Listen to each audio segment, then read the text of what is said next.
right, everybody, welcome back to the Kroger OTR Eatery for Bengals Nation Week 3.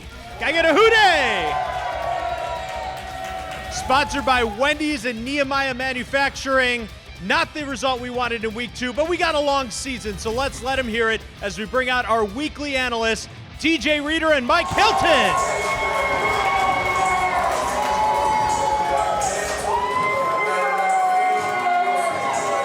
All right, guys. 2 weeks in the book. How we feeling heading into Week 3? Well, been better, but, body's good, so, mind's good. We'll be all right. We'll be good. Yeah, we still solid, man. It was some tough first 2 weeks, but it's early in the season. We still got a long ways to go. You'd say that long ways to go. We were here at this point last year. Obviously, you guys are pretty confident because you've been there before, right? Yeah, we understand it, man. You just hate when you deal with yourself with that hole, but we've done it now. That's water under the bridge, so we just got to dig ourselves out of it and go get it done. That's it. It definitely means a little more because both were division games, but like you said, we've been here before, so we know what it takes to climb ourselves out of the hole, and it got to start Monday night. I want to talk about one of the highlights of that game against the Ravens because I saw you guys on that sideline were pretty hyped up when our boy Chuck Sizzle took that punt back. Whole team got up. Yeah, you let him hear it. What kind of jolt of energy, Mike, was that for that team? Because it seemed like that got everybody going. Oh, yeah, it was big for us. It was a momentum changer early in the game. And for it to come through him, a rookie that we didn't really expect it from, it was a big momentum shift. Hey, me, I was super excited. I'm a big show me guy. Everybody's been talking, oh, he can do this, he can do that. I'm like, all right, well, we going to see. And then finally, he caught the ball, he took off and did his thing. And, man, I was super excited to see it. Now, we were talking to him in the locker room this week. He didn't think it was a touchdown, so he gave his first touchdown football back to the ref. He didn't get it. Oh, they went and found it. They found it? Did they find it? Okay. On Monday, he said, yeah, I didn't have the football. I'm like, they got to find that. Yeah, right? They went and find that one. Okay, good. Okay, good. All right, we're going to talk about Monday Night Football in a little bit, but for now, let's head over to the head coach, Zac Taylor, to break down what happened against the Ravens. All right, Zach, home opener, another close game against the division rival, doesn't quite come out on top. What's the big takeaway you have out of the game against the Ravens? Whoever wins the turnover battle that game usually wins the game. And so when it's a one-score game and you get limited possessions, that's usually what it comes down to. And so there was that 14-point swing on the interception, and they scored 3 plays later, and that's usually what does it. As an offensive guy, when you have a Ravens team there that's just grinding away the time of possession, I think you only got the ball a couple times in the first quarter. Does that change how you call some plays to try and maximize the amount of time you get on offense? No, you know going to that game, you might have 3 possessions and a half, which is what we had in the first half. And so in the first 2 drives, you go 3 and out, and then you get 1 drive to score points. That's the half. And you're ready for that. You're prepared for that. It puts a lot of pressure on each drive, certainly.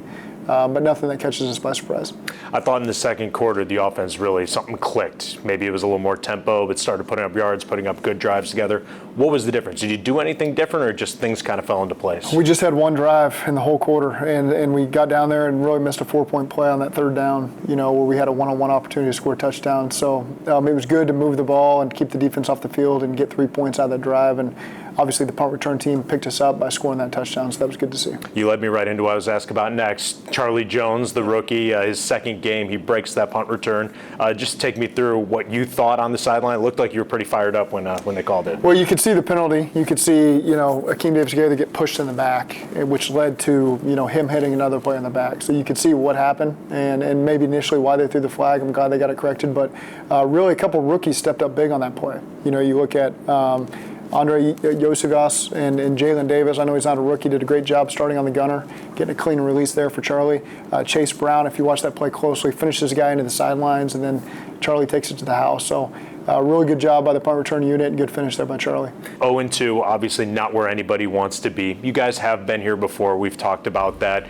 What kind of solace is there, at least, that this is not uncharted territory for this team? Yeah, this is a team that's played, into February, really 2 years in a row. And so we know that there's 5 more months of the season ahead of us. We'll take it one game at a time. We'll learn the lessons that these first 2 games have taught us to take them into week 3 and beyond. And I expect our team to respond the right way.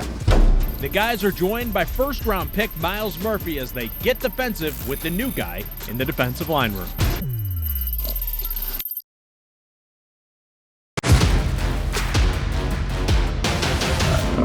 Today we got a real special guest, man. Y'all give a loud welcome, welcome to first-round pick Myles Murphy.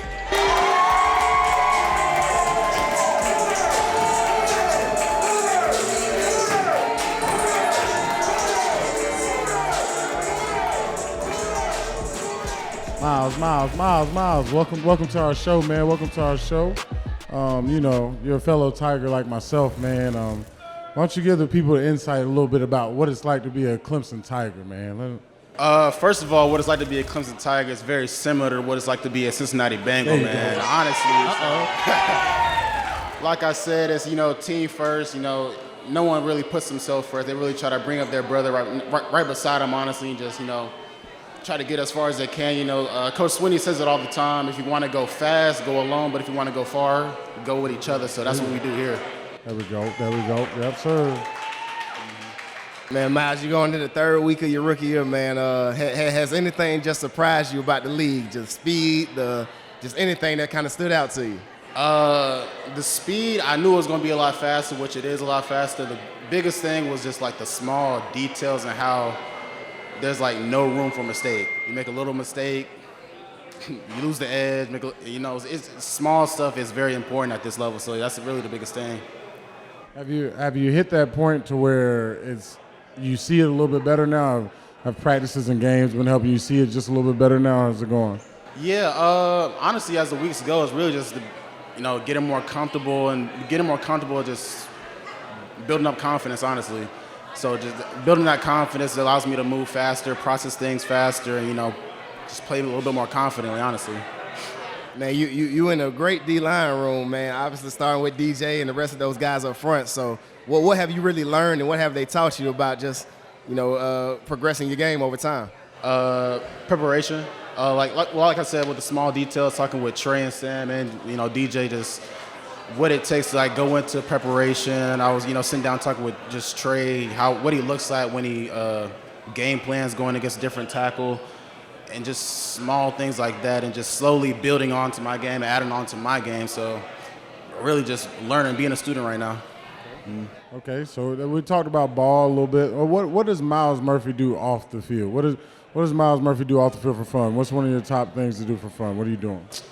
Really for fun, I'm at home chilling, video games, Netflix. I'm really into, I guess, cars. So back at home, I'll, fiddle around. My dad has a 1970 C10 Chevy. He'll, fool around with that. Just drive around, joyride and stuff like that. So yeah, that's pretty much what I do outside of football. Well, cool, man. We appreciate you coming on with us, man. We got a big game Monday, man. We're excited to get out there and try to get a win. Oh yeah, who they? Who they? So now, Zach, we got Monday night, a team that you're familiar with, the LA Rams, your old boss, Sean McVay. What do you see out of the Rams this year? They got great players. They've got a good coaching staff that puts them in a really good position. Starts with their quarterback, starts with Aaron Donald. Those are two premier players in the league, and two guys you're going to have to limit in this game. That offense, Cooper Kupp has been their premier receiver for a while. He goes out and they get a guy named Puka Nacua, who now breaks the NFL record for most receptions by a rookie through his first two games. What is it about that offensive system that a guy, premier talent like Kupp, can go down and they don't quite miss the beat? They do a great job, exploiting their matchups, putting guys in really good positions, getting the ball out quick. It's as you go through all of his targets, some of them he's getting the ball in his hands pretty quickly. He's an efficient player, just like Cooper is, in terms of his footwork and how he works his leverages. So he's a good player. Defensively, you said it, Aaron Donald, been the premier guy in this league for a while. What kind of matchups does he provide? And does it help that you've seen him a couple of times now, that maybe you have a little bit more insight of how to attack that? I never saw him in training camp. He never showed up to training camp the 2 years I was there. So never practiced against him outside of the season, which you're not really doing ones versus ones anymore. So played against him a couple times. He's you can make an argument he's the best player in all football. And he does a great job winning his one-on-ones. They move him all over the place. They're going to put him on guards, centers, tackles. Make sure you slide away from him or you got to help with him. So, again, he's a premier player. He's going to be in the Hall of Fame. Matt Stafford missed a lot of time last year. There was questions if he was going to continue playing. He's coming out, and he's number 3 in the league in passing. What is it about his game that's allowed him to be so good and on top of this league for so long? I mean, he's 15 years in the league now, I think. He's seen everything you can throw at him. He's still got one of the strongest arms in the league. He's accurate. He's poised. He's very tough. He's not afraid to stand in there and take a hit when he knows it's coming and he knows he's going to have a receiver that pops open. So every throw is on the table when you got him. They can move the pocket. He can leave the pocket on the left and throw back across the field to the right. So you got to cover every single blade of grass, and that's a real challenge when you play him. First time in the regular season you've seen them since that Super Bowl out in LA. I'm curious, 2 years now, I know the teams are very different, but how often do you still kind of think about that game? It's you try to move on from that one. So we put a lot of games since then, but that's one that'll always linger probably. Monday Night Football, this is the premier game, everyone's watching. How different do these games and these game weeks feel when you're the team playing on Monday night? The game week itself doesn't feel that much different for us. We still follow a routine and get the game plan ready. Usually the night before and the night of, there's a lot of energy in the crowd and electricity, and there's a lot of people on the field. And so this is what you grow up watching, Monday Night Football on TV, trying to beg your parents to let you stay up late to be able to watch this game. So it means a lot to our coaches and our players. How often did your parents let you stay up to watch the game? Were you successful or not was it very go to often, bed? yeah. My parents are pretty strict about the bedtime. Bengaltizers, sponsored by Sinsoy. All right, we're here with this week's edition of Bengaltizers with Sam from Sinsoy. Now I gotta say I'm excited about this week because I lived in Los Angeles and I would often venture to Koreatown for the amazing food. Tell us what we have in store for this week's Monday Night Football game against the Rams. We got some Korean-style street tacos made with our small batch soy sauce, chili crisp. Got a creamy slaw on top, some bright fresh cilantro. A little tangy, a little sweet, a little spicy, perfect for Monday night. Recipe is on the Bengals Nation's website, and you can try to do it at home. Now, while we take bites of this, tell us a little bit about where these ingredients all come from, because I think it's a pretty cool story that a lot of this stuff is made and sold right here locally. So the really cool thing about Sinsoy products is not only are they made locally, they're grown locally. Our farm that we source all of our ingredients from are 128 miles away from here. So we have an Ohio-grown, Ohio-farmed, Cincinnati-made, sold locally. It's about the most perfect combination of ingredients for your football watching and home culinary use. And I have to follow Josh here because I'm a California boy as well. So Koreatown, downtown Los Angeles, this is unbelievable. And I'll tell you this here, Josh missed it last week. Yeah. We had the crab cake last week. We got the tacos this week. This is who day, all day, every day, man. You're doing a great job. Day, and let me tell you, I'm enjoying this. Good. Yes, sir. It just tastes like redemption for the Super Bowl. I think so. Super slow, nice and juicy. It's a good way to come back. Awesome. Thank you, Sam. We'll see you next week. Zach hits the Telestrator to break down what went right against the Ravens at Paycor Stadium.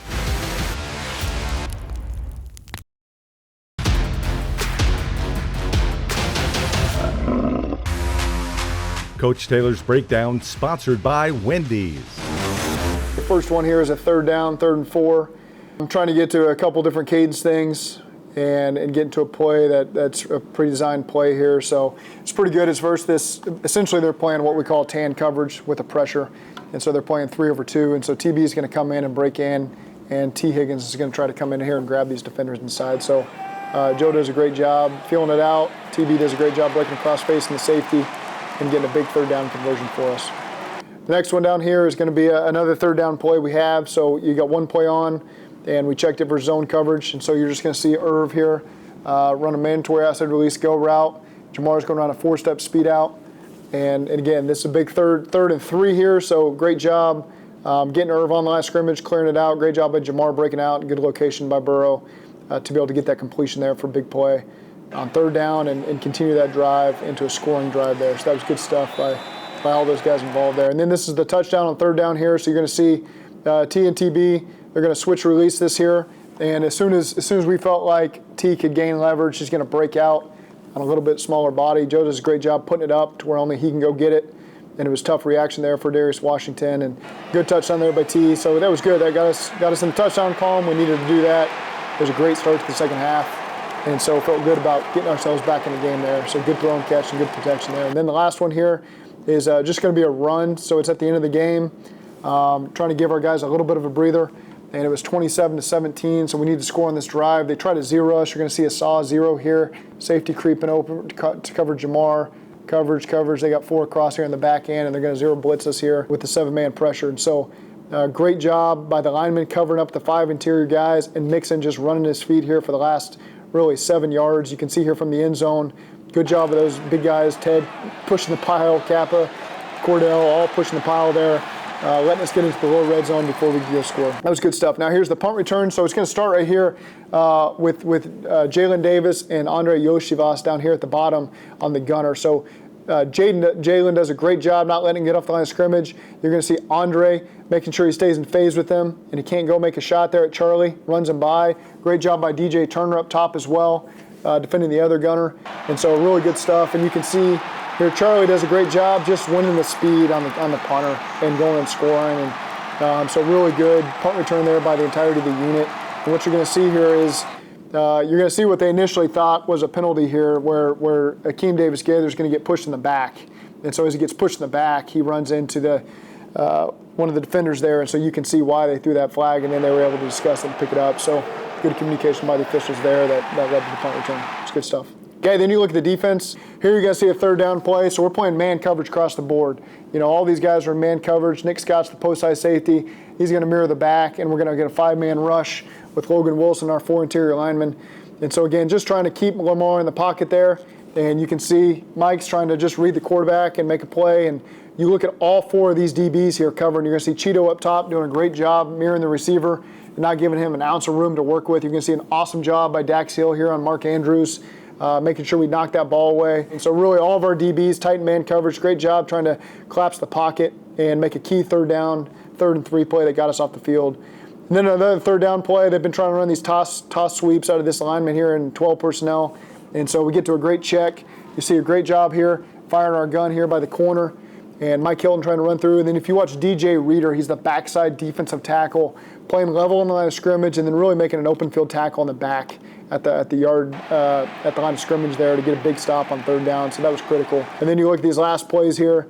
Again, this is a sack. They end up calling a penalty here on Cam Taylor-Britt because Odell grabs his arm and throws him to the ground and tackles him. So there's a penalty on Cam Taylor-Britt. But up front, our guys do a great job keeping Lamar in the pocket and getting a sack. And so again, we had 2 sacks in this game, both called back due to penalties, but that was a great job keeping him in the pocket, great coverage on the back end, and then collapsing the pocket and doing a good job getting him to the ground. So good, relentless defense. They got a tough test whenever you play Lamar in the pocket there, but I thought they stepped up on that play and did a great job. Zac gives his keys to the game of the first win of the season on Monday night against the Rams. This is my glory.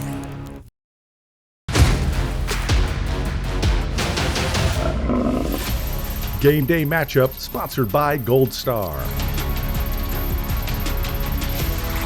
This week's matchup is a pretty easy one. It's stopping Aaron Donald. You heard Zac Taylor talk about him. Orlando Brown says he's a future Hall of Famer and potentially one of the best players to ever play the defensive line position in the NFL. Bengals fans don't need to be reminded what he did against the Bengals in the Super Bowl 2 years ago. 4 tackles, 2 sacks. He hit Joe Burrow 3 times. Orlando Brown has faced Aaron Donald a few times over his career and says the thing that makes him so difficult is all the different ways he can come at you. Have you faced him a lot before, and what kind of challenges does he bring with how they use him? Yeah, I've faced him 2 or 3 times in my career. I mean, he's really good at what he does, man. He's so quick off the ball. He does a really good job using his hands, really playing well within the system. And a lot of times with these elite rushers, man, what makes them so special is you don't know what they're going to do because they have the ability to be able to go out there and freestyle. And, you know, I mean, he's freestyling with his own style of play, but, I mean, he's dominant. Keys to the game sponsored by Kia. Final segment for you, the must. What must the Bengals do for Monday Night Football and a victory over the Rams? Got to limit the effectiveness of Aaron Donald. You know, like I said, he's a Hall of Famer. Can't let him disrupt the game. He's going to make his plays. You understand that. And then again, win the turnover battle, something we didn't do last week when we played the Ravens. We got to be sure we do it against the Rams on Monday night. Remember, you can join us in person at the Kroger OTR Eatery Wednesdays at 6:30 for Bengals Nation. And as always, you can watch the show at 11:30 on your TV home of the Bengals, Local 12. I want to go back to draft night. DJ, you see the first-round pick come up, and you see another Clemson Tiger coming to Cincinnati. What goes through your mind when you find out Mr. Murphy here is on his way? First thing that goes through my mind is go Tigers. I'm a big supporter, but, you know, I was just excited to add another guy to the group, man, especially coming out of that prolific Clemson D-line that we like to All take right. so much pride in ourselves around the league. We were getting another one, so I was just excited, man. Another guy to have in that room to add with me. And Myles, you get drafted by the Bengals. You obviously know what they did the last couple of years, but you got T. Higgins, you got DJ, you got a couple familiar faces there. What goes through your mind? Well, I think it's pretty obvious the Clemson to Bengals pipeline is pretty strong. So it wasn't, I guess it wasn't too surprising that they took me, but it was great to go to a D-line that has a lot of veterans on it that I can learn from, be a student of the game too. So honestly, just excited to just join this team. Honestly. All right, I promise I'm not going to ask all about Clemson, but I've been to your alma mater a couple times. The ice cream and the blue cheese.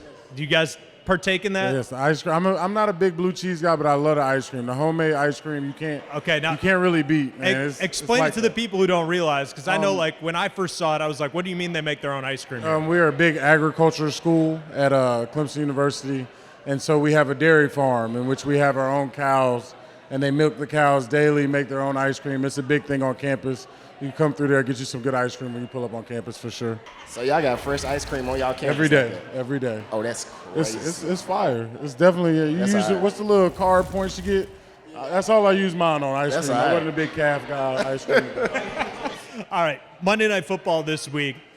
How different does it feel going up that last game of the week and knowing all the lights and all the cameras are on you guys? It's just all eyes on us. We got to perform well. Your peers are watching, your family are watching, but most importantly, it's another opportunity for us to go out and get our first win. We've been struggling early, but we're still confident. Now, I know when I talked to Zac Taylor about this, he said, growing up, you try to get your parents to let you stay up late to watch some Monday Night Football. I asked him if his parents ever let him stay up late. He said no. I know my parents never let me stay up late. Did any of your parents say, yeah, go ahead, watch the Monday Night Football game? Absolutely. They knew how invested I was in Monday Night Football. Yeah, my dad definitely, we was in it. We in it together, me and him locked in, for sure. Yeah, it was really me and my dad, and we wasn't really watching it as football fans. We were watching it almost as like player and coach. Like, did you see that play? Did you see that DN? Like, are you actually watching the game instead of just, being up late? So, yeah. All right, finally, DJ, key to victory. What do you guys got to do to beat the Rams? Go out there and make plays. I think that's what it's about. I think it's about hanging loose, man, going out there and making plays, getting turnovers, getting the ball back to our offense, and just putting the ball in the paint. It's really what we got to do, man. Just go out there and get it done. I'm excited. It's prime time, and I think we're all geared up for it. We're ready. You can watch them do it and get the first win of the season. Paycor Stadium, Monday night. It's the Bengals and Rams, the white helmets. We'll see you next week here at Bengals Nation at Kroger on the Rhine.